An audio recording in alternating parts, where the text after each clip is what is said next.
Class try again అనే poem చెప్పుకోబోతున్నాము. ఇది మనకు 7th క్లాస్ యూనిట్ 1 లెర్నింగ్ టుగెదర్లోని సెకండ్ టాపిక్కి సంబంధించింది. ట్రై అగైన్కి సంబంధించి ఇక్కడ లెర్నింగ్ అవుట్కమ్స్ ఇచ్చారు. అదేవిధంగా letters do these activities before we read. మనం చదివే ముందు ఇక్కడ కొన్ని యాక్టివిటీస్ ఉన్నాయి, అవి చేద్దాము. Who inspires you to do best. మనల్ని ఇన్స్పైర్ చేసింది ఎవరు అంటే మై మదర్ అని చెప్పచ్చు, లేకపోతే ఎవరు ఇన్స్పైర్ చేస్తారో వాళ్ళ పేరు చెప్పచ్చు. My mother inspires me to do my best. She always encourages me to work hard and never give up. She is kind, strong and always help me when I feel low. ఈ విధంగా మనము రాయొచ్చు. Next మనం second question చూసుకుంటే work in pairs. Identify what you see in the pictures given below. ఇక్కడ pictures ఇచ్చారు కదా, వాటి గురించి మనం మాట్లాడుకుందాము. What can we learn from them. వాటి నుంచి మనం ఏం నేర్చుకోవచ్చు. Share your answer with your classmates and teacher. మీ యొక్క ఆన్సర్ని మీ క్లాస్ టీచర్ తోటి కానీ మీ ఫ్రెండ్స్ తోటి కానీ షేర్ చేసుకోవచ్చు. ఇక్కడ ఫస్ట్ వన్ చూసుకున్నట్లయితే మనము ఫస్ట్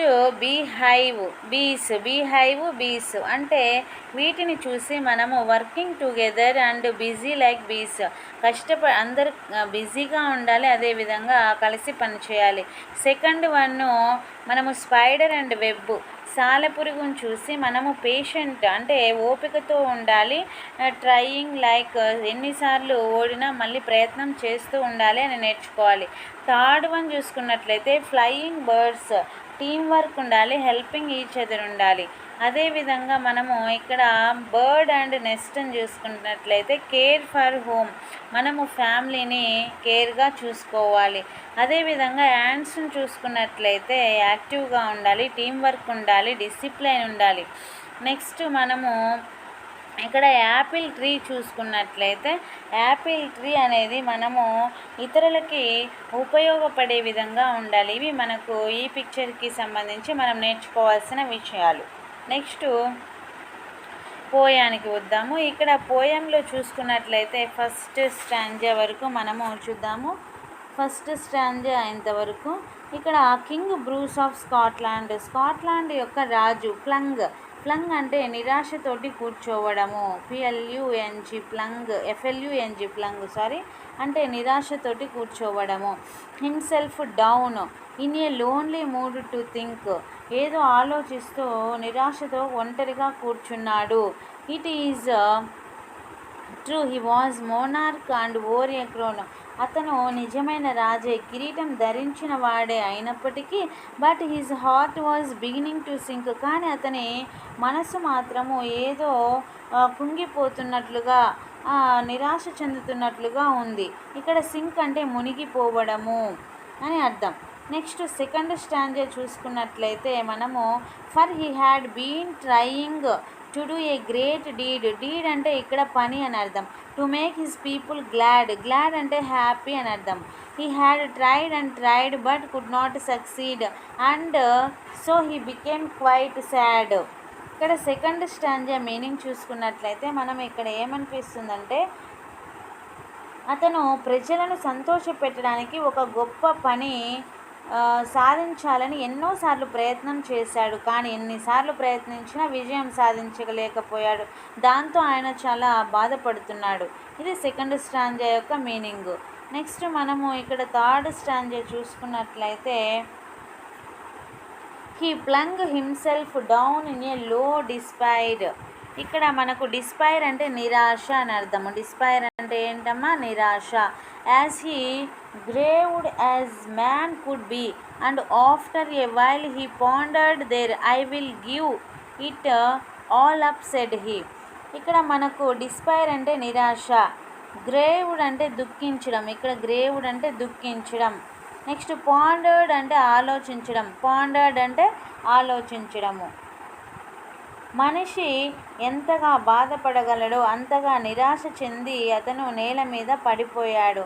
కొంతసేపు అక్కడ ఆలోచించిన తర్వాత ఇక నా వల్ల కాదు, నేను ఈ ప్రయత్నాలన్నీ విరమించుకుంటాను అని అనుకున్నాడు. అది మనకు థర్డ్ స్టాంజా యొక్క మీనింగ్.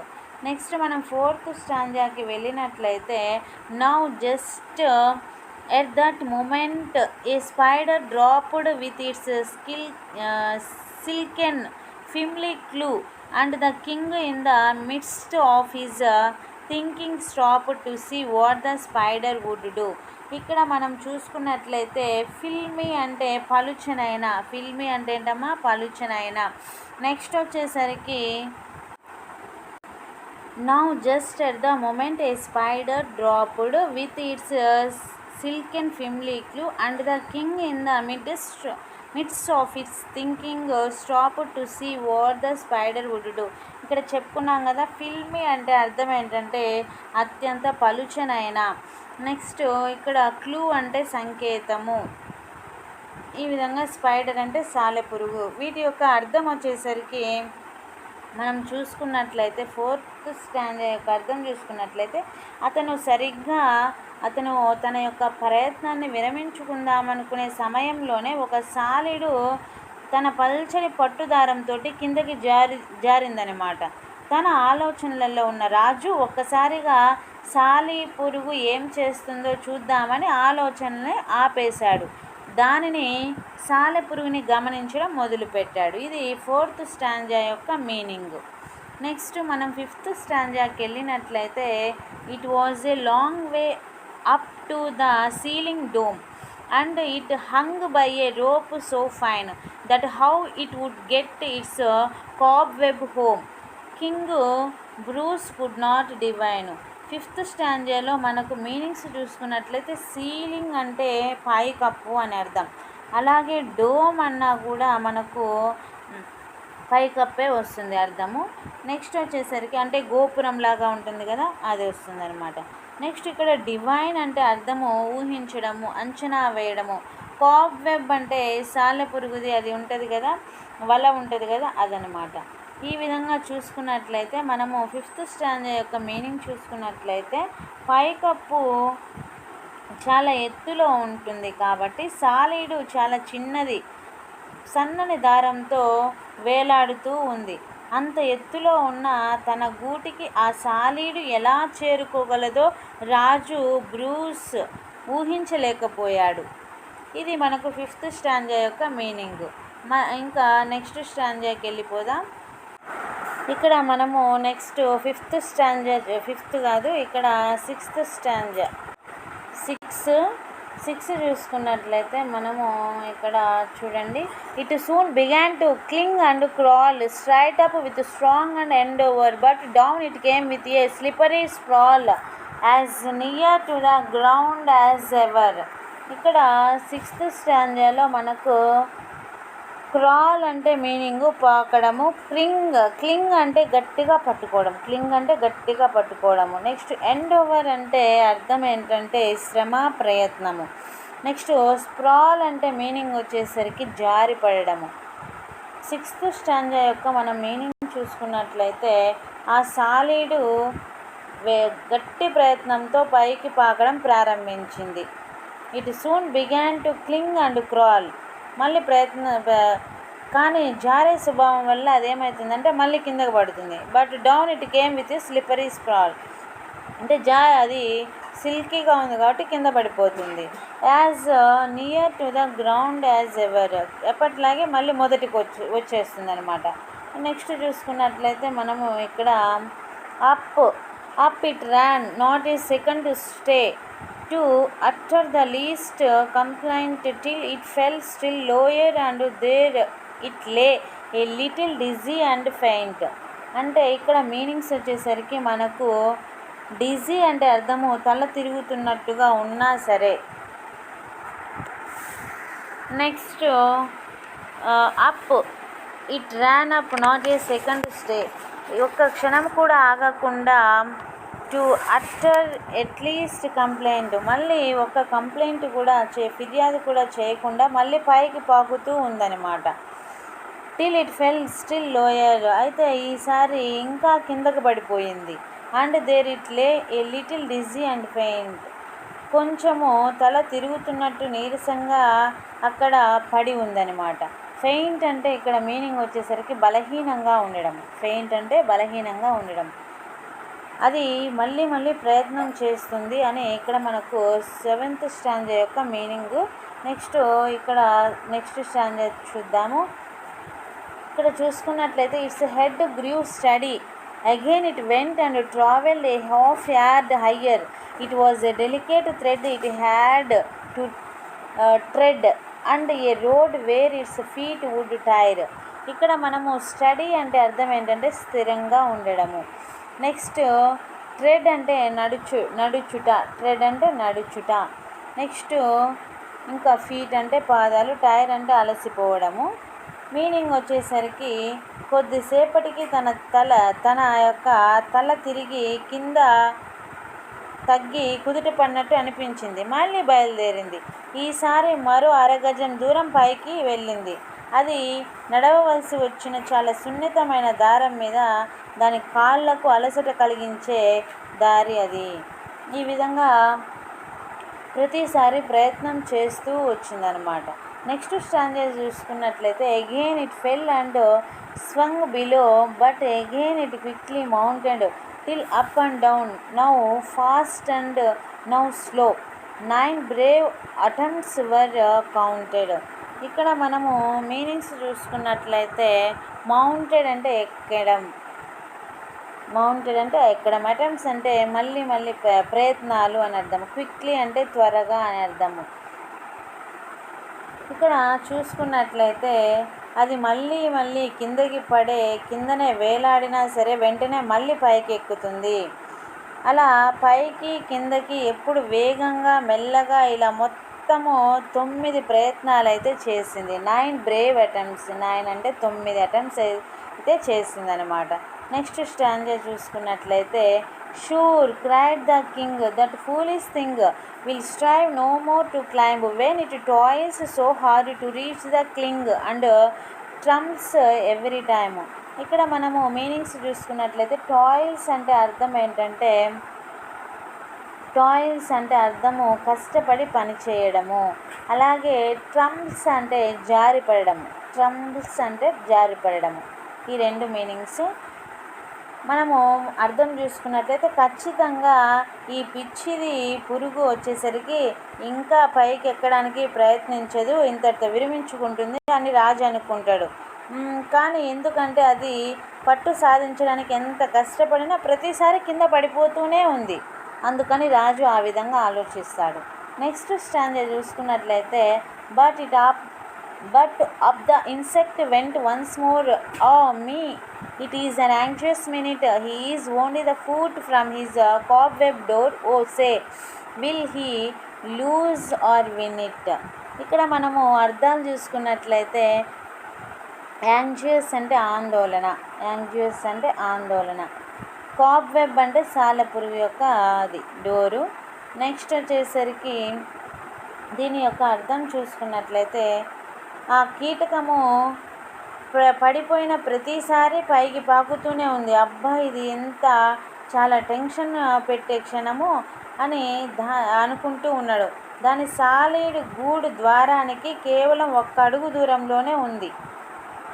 చెప్పండి అది ఓడిపోతుందా గెలుస్తుందా అని మనకే క్వశ్చన్ వేశారనమాట ఈ స్టాంజాలో.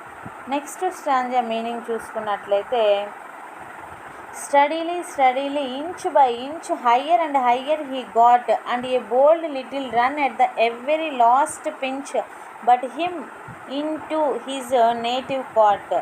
ఇక్కడ మనం అర్థాలు చూసుకున్నట్లయితే పించ్ అంటే అర్థము కష్టమైన పరిస్థితి. పించ్ అంటే అర్థం ఏంటంటే కష్టమైన పరిస్థితి అని అర్థం.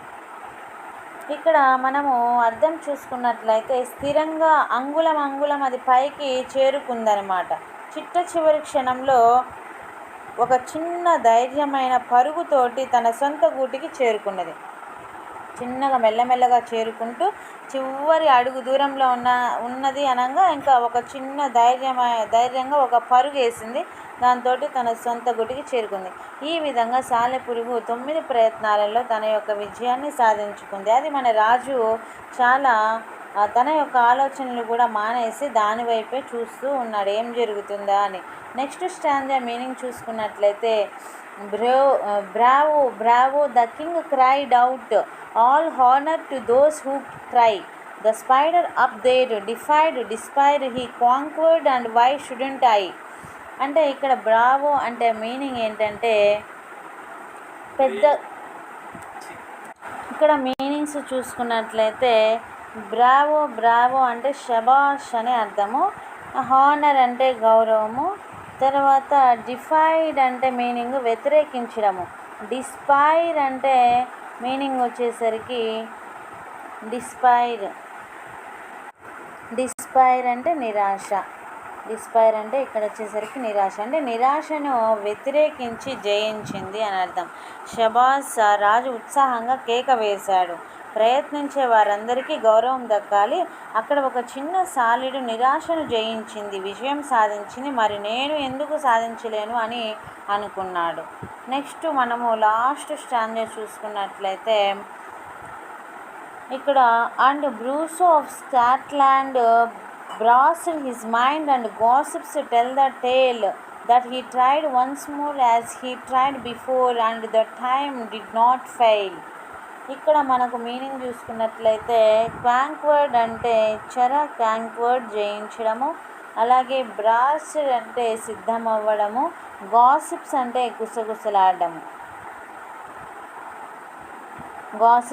గుసగుసలాడడం, ఇవి మనకు మీనింగ్స్. దీని యొక్క అర్థం వచ్చేసరికి స్కాట్లాండ్ రాజు బ్రూస్ తన మనసును గట్టిపరుచుకున్నాడు. చరిత్ర చెప్పే కథ ఏమిటంటే అతను ముందు ఎలా అయితే ప్రయత్నించాడో అలాగే మరోసారి ప్రయత్నించాడు. ఈసారి మాత్రం అతను విఫలం కాలేదు, విజయం సాధించాడు. ఇది మనకు మొత్తము ట్రైడ్ అగైన్ అనే పోయానికి సంబంధించి పూర్తిగా మీనింగ్స్ తోటి మనము చెప్పుకున్నాము. ఇది రాసింది ఎవరంటే ఎలిజా కుక్, ఈమె పేరు Eliza Cook. Eliza Cook was an English poet and writer. Eliza cook